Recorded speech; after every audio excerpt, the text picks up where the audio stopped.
Ciao a tutti ragazzi, allora oggi sono qui per parlare di diciamo così, una fase, un periodo che tante volte, spesso nei miei video ho raccontato che viene trascurato, è il periodo dell'off season, del bulk, della massa, periodo che oggi con l'avvento, a volte dico purtroppo, ma anche per fortuna dei social, ci porta a stare sempre in forma, ad avere sempre un aspetto abbastanza, diciamo, pronto per un eventuale servizio fotografico, pronti per stare sempre in forma e essere più o meno a 8 settimane da una gara. Però io, ecco, appunto, voglio sottolineare che il periodo di off season è un periodo importantissimo, perché è il periodo, forse quello per me il più importante, lo dico spesso ai miei atleti, che è il periodo dove si creano muscoli.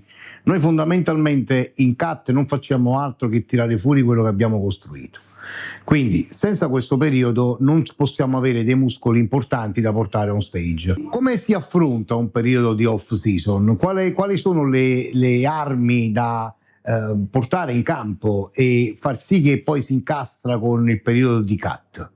Allora, normalmente quando poi, ovvio che dipende anche dalle categorie, perché tante volte un men's physique, sì, men's physique oggi sono abbastanza grossi, quindi hanno bisogno di un periodo di off, ma non tutti hanno bisogno di un periodo lunghissimo di off. Ma parliamo della categoria che tutti interessa, a tutti c'è molta curiosità e soprattutto c'è più attenzione, che è quella del bodybuilding o dei classic. Un classico, un bodybuilder che si rispetti, normalmente un off season dura dalle 16 alle 24 settimane per quanto mi riguarda, per fare un periodo lungo e soprattutto un periodo che si alterni. Che cosa significa?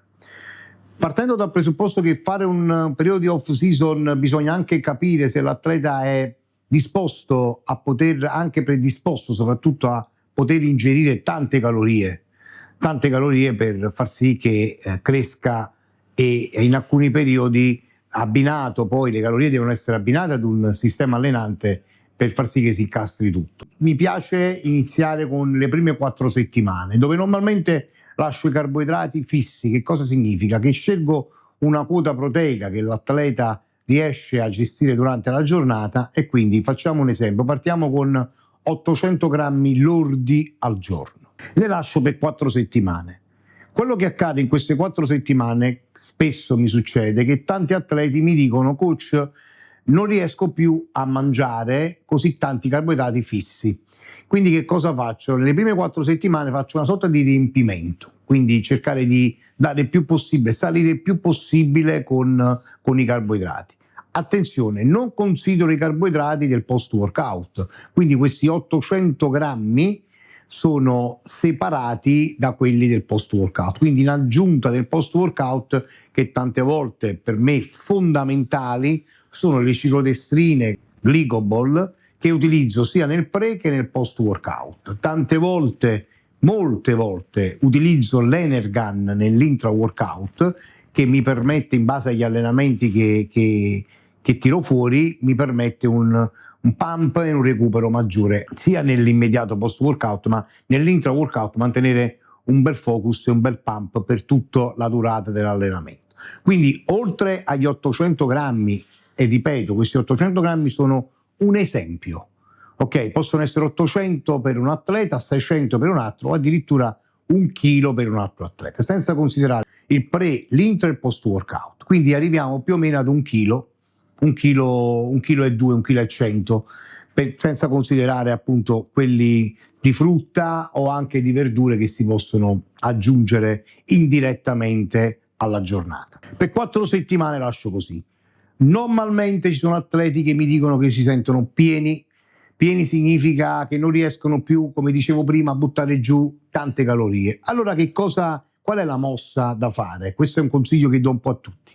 È quella di gestire per altre 4 settimane, quindi siamo totali a 8 settimane di off, quindi a 2 mesi, per altre 4 settimane metà carboidrati giornalieri. Significa, senza considerare sempre il pre, l'intra e post workout separati, significa fare un giorno 400, un giorno 800, quindi dividere il 50% dei carboidrati e fare un giorno alto e un giorno basso, indipendentemente dal vostro workout, ok? Quindi è fondamentale questo. Per fare altre 4 settimane, alla fine di queste altre 4 settimane, se l'atleta è preciso e l'atleta ha mantenuto un certo regime, si ritrova un metabolismo molto più attivo e riesce anche di nuovo a riprendere il suo ritmo, perché ricordiamoci sempre, lo scopo dell'off season è quello di mettere muscoli, e io utilizzo questa frase da anni: è impossibile costruire muscoli se si mangia come gli uccellini. Quindi per costruire grandi masse muscolari, per portare un corpo completamente rinnovato, muscoli importanti on stage, c'è bisogno di un periodo di off season prolungato e soprattutto che si adatti al sistema. Alla fine di questi 2 mesi riprendo di nuovo per altre 4 settimane, perché è giusto controllare un atleta ogni 4 settimane per fare delle modifiche, non ogni 2 settimane. Ogni 2 settimane lo andremo a vedere dopo nel periodo di cut, ma nei periodi di off dovete lasciare che il corpo si adatti ad ogni modifica. Per far sì che questo succeda e si incastri c'è bisogno di un lavoro preciso, di un lavoro che soprattutto l'atleta sia preciso, che tante volte gli atleti in off sono un po' particolari, sgarrano frequentemente, saltano qualche workout, li vedi che non sono un po' più pigri, un po' più orsi, e questo è il classico atteggiamento dell'off season. Allora io questo è una cosa che odio, perché io preferisco l'atleta attivo che comunque si sveglia al mattino, va a fare comunque la sua sessione di cardio, anche perché ecco, il cardio nell'off season per me è fondamentale, specialmente per categorie pesanti dove trasportano tanti muscoli, e quindi il cardio, per mantenere una buona salute cardiovascolare, lascio sempre almeno 3 sessioni o al mattino a stomaco vuoto o nel post workout. Quindi preferisco un atleta che anche in off sia super attivo. Alla fine di queste, come vi dicevo, di queste altre 4 settimane, quindi stiamo a 8, rialzo di nuovo le calorie. Che cosa significa? Che mi spingo oltre, dagli 800 passo a 1 chilo, e quindi da 1 chilo alzo ancora di più la quota, sottolineando sempre che il pre, l'inter e post workout sono separati. Tenete sempre in mente questa cosa, è un momento a parte della giornata. Un'altra cosa che ci tengo ad evidenziare è di scegliere un carboidrato che per voi sia un carboidrato che riuscite a digerire, un carboidrato che vi dà soddisfazione e soprattutto che riuscite a buttare giù, perché spesso la difficoltà è proprio quella. Ci sono alcuni coach che sono diciamo così danno delle leggi, e quello che c'è da mangiare, quello bisogna mangiare. Invece io negli anni questa cosa l'ho un po' messa da parte, perché se voglio che l'atleta sia performante e soprattutto ascolti e porti a termine l'off season, è fondamentale che anche tante volte si scelgono carboidrati come cereali. Io preferisco sempre un carboidrato a basso indice glicemico in off, però mi rendo conto anche che carboidrati a basso indice glicemico come avena, come possono essere pasta integrale, patate, comunque rimangono più tempo nello stomaco e quindi ci danno più un senso di sazietà, ma è anche vero che è molto più complicato, diciamo così, ingerire tutte quelle calorie se si prendono da quel tipo di carboidrati. Allora tante volte preferisco anche dividere i carboidrati. Vi faccio un esempio: su un pasto di 200 grammi di carboidrati preferisco fare 100 grammi di crema di riso e 100 grammi che possono essere di avena o possono essere di riso integrale o quinoa. Quindi sono carboidrati, ripeto, io do una lista di carboidrati agli atleti e nel periodo di off cerco di parlare con l'atleta e di capire quale sia il carboidrato che riescono a digerire di più e soprattutto che gli dà più soddisfazione. Utilizzo questo termine soddisfazione perché deve essere un piacere mangiare, non deve essere un lavoro, anche se tante volte lo è, perché mangiare ogni 3 ore non è facile, specialmente quando i pasti sono ricchi di tutte e 3 i macronutrienti. A volte, anzi tante volte, sostituisco, diciamo così, preferisco togliere il solido proteico ed inserire le protesamine, che anche d'accordo con il dottor Trapani spesso abbiamo, ecco, mi sono consultato con lui e questa è una mossa giusta, cioè quindi dividere o togliere completamente le proteine solide ed inserire le protesamine, o addirittura fare un po' di solido e inserire un po' di protesamine durante i pasti. Questa secondo me è un'ottima mossa per tenere lo stomaco diciamo non troppo impegnato, in off, ed è fondamentale, anche perché poi stiamo parlando di protesamine che secondo me restano gli essenziali top migliori in assoluto come qualità. Stavamo alle 8 settimane, dopodiché ci sono altre 4 settimane rialzando completamente la quota di carboidrati fino ad arrivare a 1 chilo, 1 chilo, 1 chilo e 2 più o meno. Così mi ritrovo a 12 settimane di off. Io prima avevo detto che più o meno durano dalle 16, 18, 24 settimane. Fermiamoci a 16 settimane di off, quindi mancano altre 4 settimane per chiudere il periodo di off season, quindi parliamo di circa 4 mesi di off. Un altro problema che riscontro è che prima, nei 10 anni fa circa, le gare erano concentrate o 4-5 in estate o 4-5 in inverno. Ora, col fatto che ci sono gare che partono da metà gennaio e finiscono praticamente quasi a Natale, si gareggia tutto l'anno, quindi questa è un'altra cosa che tante volte non permette agli atleti di evolvere, e questo è un discorso che faccio a tutti i miei atleti, perché quando si vede il calendario su Instagram che viene mostrato, gli atleti si gasano e vogliono gareggiare spesso, però un fisico sotto stress, un fisico sempre a dieta, non è un fisico performante che vi può portare a grandi risultati. Quindi con questo che cosa voglio dire? Che la programmazione deve essere seria e dettagliata. Quello che faccio con i miei atleti è proprio questo: ragionare e non andare di moda. Andiamo a fare la gara ad Alicante, c'è la gara ad ottobre in Italia, c'è l'Olimpia contro il Procard. No, bisogna avere una testa e soprattutto muoversi con intelligenza per far sì che il corpo migliori e si presenta un pacchetto completo. Questa è una parentesi che ho voluto aprire perché è uno dei problemi principali, che non si affrontano più queste off season serie, oltre al fatto che un atleta vuole stare sempre in super condizione. Detto questo, ecco, chiudiamo l'off season a 16 settimane, sempre questo è in linea di massima su come gestisco.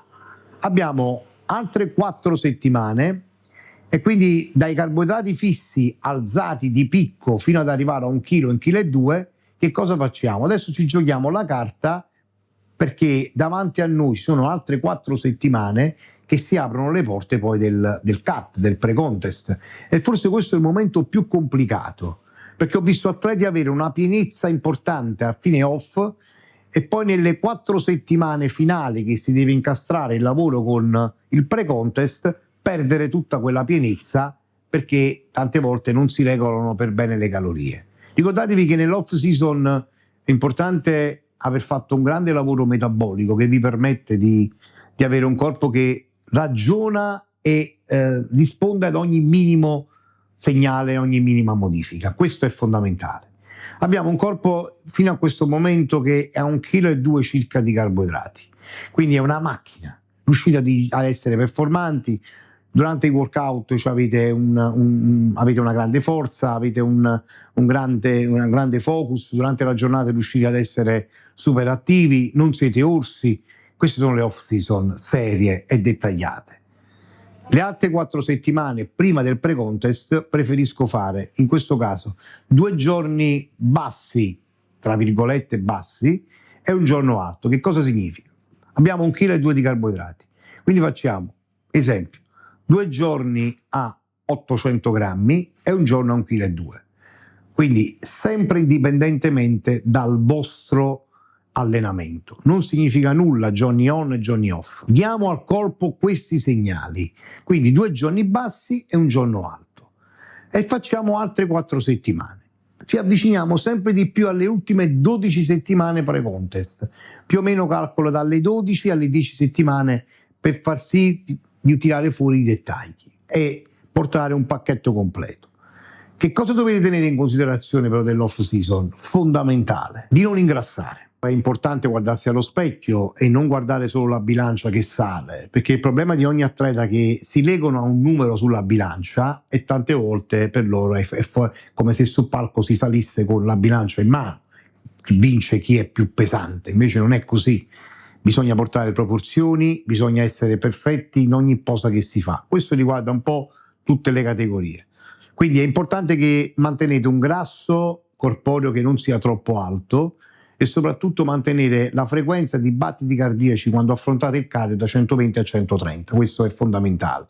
Mantenere il cuore in salute non è fondamentale, ma di più. Gli integratori che consiglio nella fase di off, come dicevo all'inizio, l'Energan per me resta un integratore importantissimo nell'intra-workout, che oltre all'interno di avere ciclodestrine anche tutti gli essenziali, quindi ci permette di, appunto di sorseggiarlo durante il workout.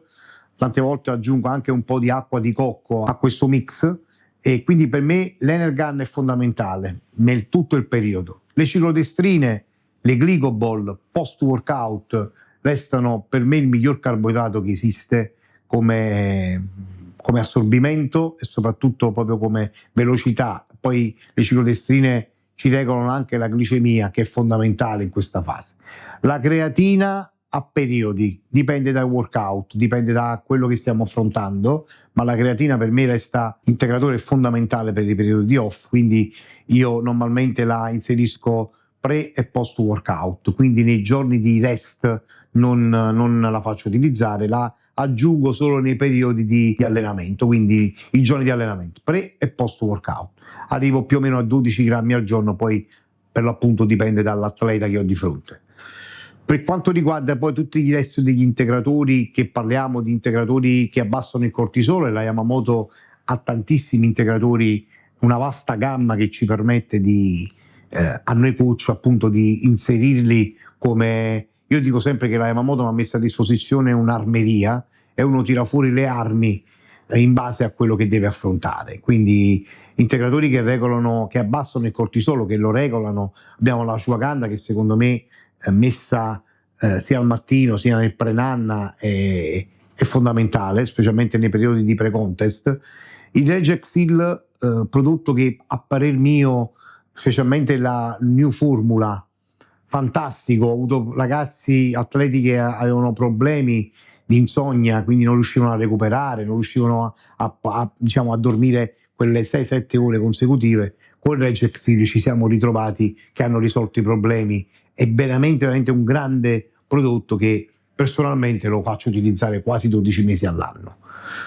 Abbiamo veramente ecco appunto, prima dicevo delle protesamine che mi diverto ad inserirle anche durante i pasti, non solo nel pre e nel post workout. Poi abbiamo tutte le proteine ad alto contenuto, quindi parliamo delle Peptoball, proteine della caseina, che secondo me possono essere tranquillamente prese nei periodi di off nel post workout. Abbiamo le idrorazza, le isofusion possono andare bene anche come spuntino pratico, veloce da aggiungere alle vostre giornate, qualora volete evitare qualche pasto solido, sempre nel periodo di off season, ma anche nel periodo di pre-contest. Mi ricordo che prima dovevamo per forza di cose staccare gli integratori come le proteine in polvere, staccarle o staccare i carboidrati come le ciclodestrine nel post workout, nel pre workout. Io invece ecco, sono anni che fino alla fine, infatti alcuni atleti mi dicono: coach, ma fino alla fine devo prendere i miei 30-40 grammi di isofusion post workout? Sì, fino alla fine, finché vi allenate fino all'ultimo giorno bisogna inserire e assumere le proteine, perché essendo proteine al 100%, proteine soprattutto super qualitative, non c'è nessun pericolo che ci sia ritenzione o ci sia qualche problema in corso. Quindi per me resta appunto, mi mettono a disposizione integratori di alta qualità e per me è fondamentale. Voglio un attimo parlare dei pre-workout della Yamamoto, che secondo me sono veramente il top del top, come lo Shuragan, il Flexotor, che a seconda dei periodi inserisco, perché è fondamentale in base anche agli allenamenti che si scelgono che tipo di pre-workout fare utilizzare. Il Flexotor per me resta quello diciamo più utilizzato in assoluto, perché mi permette agli atleti di avere un focus durante l'allenamento, e quindi sia nei periodi di pre-contest che di off-season è fondamentale. Stiamo davanti alle ultime 12 settimane di off. di chiusura off, 12 settimane che restano per arrivare al pre-contest. Per arrivare al pre-contest abbiamo un corpo che ora è abituato al macronutriente dei carboidrati, quindi è molto avanzato. Qualsiasi modifica andiamo a fare, in questo momento il corpo ci può dare soddisfazione e cambiamenti. Quindi abbiamo 2 giorni bassi, come vi dicevo, i numeri sono a caso, non sono numeri da dittatura, quindi non sono numeri di legge, assolutamente no. Quindi 2 giorni a 800, un giorno a 1,2 kg e siamo a 12 settimane dalla gara. Ci guardiamo, notiamo un po', faccio fare un giro di pose, guardo bene la situazione e cerco di capire come bisogna muoverci. Abbiamo un motore su di giri, un corpo che ci ha dato soddisfazione, spesso rotondo, non tanto sporco, ma con un po' di ritenzione. Chiaramente ricordatevi che spesso gli atleti mi dicono: coach, ma sono pieno d'acqua. Ricordatevi che l'acqua, cioè la ritenzione nei periodi off season, vi permette anche di mantenere più volumi, quindi specialmente nelle categorie di peso l'acqua, tra virgolette, quella giusta, bisogna portarla quasi fino alla fine. Se è solo acqua non vi dovete preoccupare, se è grasso lo si vede. Quindi una buona off season che si rispetti, sicuramente ci sarà una piccola percentuale di grasso, ma c'è sicuramente che l'acqua non è un problema. A 12 settimane dalla gara, ripeto, abbiamo un corpo molto avanzato, quindi che cosa facciamo? 2 giorni bassi e un giorno alto, passiamo a 3 giorni bassi e un giorno alto per la prima settimana.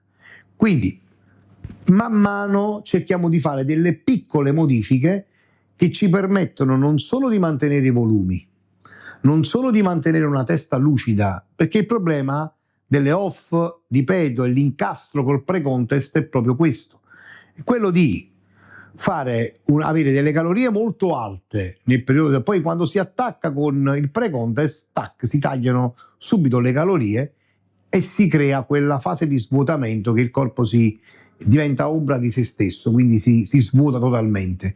E lì, insomma, si va poi, perché tante persone in Italia è famoso il tiraggio, no? Tutti quanti col tiraggio. Per questo motivo poi noi in Italia tante volte non riusciamo a farci spazio nelle gare importanti, perché puntiamo tutto sul tiraggio e conserviamo poco le masse muscolari. E poi gli atleti, insomma, vanno in panico. Quindi questa è una cosa che io ho studiato nel tempo, onestamente ho cercato con la mia esperienza e conoscenza, di capire e adattare al meglio la cosa. 3 giorni bassi e un giorno alto. 3 giorni bassi intesi come? Iniziamo a scalare un giorno 1 chilo e 3 giorni 700 grammi, quindi togliamo 100 grammi dalla scarica, tra virgolette, e togliamo 200 grammi dalla ricarica, quindi facciamo 3 giorni a 700 e un giorno a 1 chilo, più o meno. Si va avanti per una settimana così. Dopo una settimana si fa un controllo per capire più o meno il corpo che cosa. Ripeto, il corpo è molto sensibile in questi momenti. Se avete lavorato bene in off vi ritroverete sicuramente con una grande sensibilità metabolica, quindi qualsiasi modifica fate il corpo reagisce, ve lo posso assicurare. E questo è quello che, quando mi dicono come faccio a lavorare con tutti questi atleti, c'è bisogno di una grande precisione dalla parte dell'atleta e di una grande gestione. Io la chiamo gestione, questa gestione delle ultime settimane. 3 giorni bassi e un giorno alto, finché poi passano altre 2 settimane, quindi si tiene così per una settimana / 2 settimane, arriviamo a 10 settimane dalla gara. Il fisico inizia a rispondere bene che con 700 grammi, che è una quota ancora alta di carboidrati, e 1 chilo di ricarica, vi ritrovate che il corpo inizia pian pianino a pulirsi. Come bisogna gestire questa fase in termini di cardio? Il cardio deve essere fondamentale, ma non deve essere fatto in maniera violenta, cioè quindi sessioni molto prolungate di un'ora al mattino o nel post workout. Il cardio deve essere quello giusto, che vi permette ripeto, di non bruciare quello che abbiamo fatto. Quindi questo per altre 2 settimane, si arriva a 10 settimane dalla gara. Che cosa abbiamo? Abbiamo ancora un giorno 1 chilo e 3 giorni 700 grammi. Benissimo. Iniziamo a scalare 3 giorni 600, un giorno 800. La ricarica la scaliamo sempre di 200 grammi, la scarica la scaliamo di 100 grammi. Su quello che vi rifletto che bisogna ragionare è che su 4 giorni, quindi 3 giorni di basso contenuto di carboidrati e un giorno alto di carboidrati, noi stiamo togliendo praticamente 100, 100 e 100, 300 e 200, abbiamo scalato 500 grammi di carboidrati lordi, ma sono delle piccole modifiche che vi consiglio di fare in maniera molto dettagliata e precisa, non di scalarle tutte. Questo è il mio modo di lavorare, è una gestione che ho, che tanti me l'hanno copiata, e io ne sono anche fiero, perché voglio dire, sono stato forse circa 10 anni fa uno dei primi a credere nei carboidrati, proprio perché il mio passato da atleta mi portava ad avere sempre carbo zero nelle ultime 8 settimane, e quindi poi mi presentavo in gara sempre con, sì, ok, una pelle fina, ci mancherebbe, ma sempre piatto e non avere questi muscoli esplosivi. Quindi io in questi anni ho cercato di adattare il lavoro. Dicevamo 3 giorni a 600 grammi e un giorno a 800 grammi. E questo stiamo a 10 settimane dalla gara. Portiamo avanti questo discorso per altre 2 settimane, finché non arriviamo a 8 settimane. A 8 settimane qua dobbiamo iniziare, quindi dalle 12 all'8ª settimana. In queste 4 settimane noi che cosa abbiamo fatto? Abbiamo fatto delle piccole modifiche che ci hanno permesso di mantenere i volumi, di iniziare a pulire, a togliere quella ritenzione, ma di mantenere le rotondità che abbiamo conquistato. E questo è fondamentale. A 8 settimane inizia il lavoro di separazione, di tirare fuori i dettagli. Pure perché io non considero l'ultima settimana pre-gara, quindi abbiamo 7 settimane per tirare fuori dettagli fondamentali e importanti. In questo caso, non il consiglio che do un po' a tutti gli atleti, perché poi questa è una cosa di mentalità, non ammazzatevi di cardio, perché il cardio, ripeto, è fondamentale, bisogna sicuramente tenere le sessioni di cardio, ma un buon corpo regolato nel periodo di off season, dopo aver fatto un grande lavoro metabolico, vi posso assicurare che qualsiasi cosa andremo a fare come modifica alimentare, o anche cambiando l'allenamento, perché ecco, non abbiamo parlato fino adesso dell'allenamento, ma l'allenamento io ci tengo tantissimo, perché l'allenamento per me è come un sarto che cuce un abito ad uno sposo, ad un evento. Ecco, a me, guardo l'atleta, in base a quello che manca cerco di stilare un protocollo di allenamento, che è la cosa forse che mi ha dato più soddisfazione, perché ormai in questi anni si parla di allenamenti di una sola serie allenante, che io rispetto tutti, e per me tutto funziona quando si mostra un fatto, perché finché parliamo di allenamenti sui social senza mostrare il lavoro, resta solamente una grande chiacchierata online, ma fondamentalmente non c'è nulla da mostrare. Quindi per me gli allenamenti hanno ecco, abbiamo parlato di calorie, ma gli allenamenti vanno abbinati, oltre all'integrazione, agli allenamenti vanno abbinati a quello che sono le nostre calorie giornaliere, ed è fondamentale. L'unica cosa che posso consigliarvi e faccio normalmente nel periodo di pre-contest è quando si fa un richiamo di un gruppo muscolare carente, quel giorno faccio capitare il giorno di ricarica. Quindi questa è una cosa che ripeto per il periodo di pre-contest, non tanto per il periodo di off, che le calorie sono sempre abbastanza alte. Nel giorno di up carbs cerco di fare un giorno di richiamare per esempio il petto, alcuni atleti hanno carenza sul petto, sul dorso, cerco appunto di fare un giorno di ricarica, di sfruttarlo così. Stiamo circa a 8 settimane dalla competizione, come vi dicevo bisogna tirare fuori dettagli. Per tirare fuori dettagli c'è bisogno di un grande lavoro di gestione, come c'è stata fino a questo momento, ma ancora di più. Quindi i check si spostano da ogni settimana a ogni 4 giorni, quindi 3 giorni di scarica e un giorno di ricarica. Ora non entriamo nel dettaglio fino in fondo, perché comunque è una cosa molto personale, sicuramente ecco, chi sentirà questo, chi guarderà questo video, per tanti può essere uno spunto, per tanti può essere tanti di loro mi dicono: ma com'è possibile far arrivare in gara un atleta con 300-400 grammi in scarica lordi di carboidrati? Bene, questa è una cosa che vi dovete conquistare, acquistare in off. Ogni atleta, dalla donna all'uomo, a un minimo di scarica di carboidrati. Questa scarica di carboidrati come viene acquistata? Come deve essere individuata? C'è bisogno appunto di un lavoro che risale a 16-18 settimane prima. Non è possibile diciamo così, nel giro di una settimana scegliere una scarica di carboidrati. È facile agli atleti far fare la fame, a tutti gli atleti fargli fare un periodo di carestia, come spesso dico, ma quello non è il modo di portare un corpo migliorato. Quindi c'è bisogno dei macronutrienti. I macronutrienti dei carboidrati non solo vi permette di ragionare, non solo vi permette di lavorare, non solo vi permette di essere performanti, ma parliamoci chiaro, il carboidrato è il macronutriente che permette di vivere questo sport, questo stile di vita nel migliore dei modi. Ho visto atleti ridursi talmente le calorie che non riuscivano nemmeno a ragionare, nemmeno a sorridere, e poi ecco appunto questo è uno stile di vita che, se fatto in maniera seria, se fatto in maniera intelligente, secondo me ci può dare tanta soddisfazione. Oltre che a guardarci allo specchio e vedere il corpo dei nostri sogni, ci permette di avere secondo me un passo in più. Quindi il macronutriente dei carboidrati deve essere scelto, e soprattutto la scarica deve essere una scarica che ci permette di svuotarci, ma allo stesso tempo non spegnere del tutto la spia del glicogeno. Questo è fondamentale. Perché dico questo? Perché in questi anni ho portato anche atleti in gara che erano circa 300 grammi in scarica. Ultimamente, quando vado in giro per il mondo, parlo spesso con gli atleti, sento ancora gente che fa 0 carbo al giorno, che fa 50 grammi, che 50 grammi poi è veramente una presa in giro, no? Perché a quel punto è giusto 50 grammi, il corpo al mattino appena si alza non servono nemmeno per ragionare 50 grammi.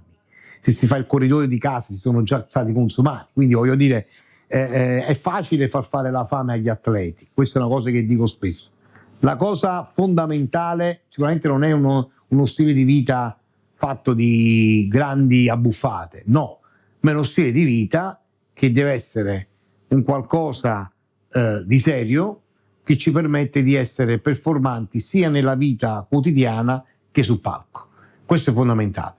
Quando vedo i miei atleti sorridere, andare in giro per il mondo, viaggiare, capisco che ho fatto un grande lavoro e sono felici, si portano dietro la compagna, gli amici, i parenti, capisco di aver fatto un grande lavoro sia nell'off che nel pre-contest. Poi il palco è la parte finale.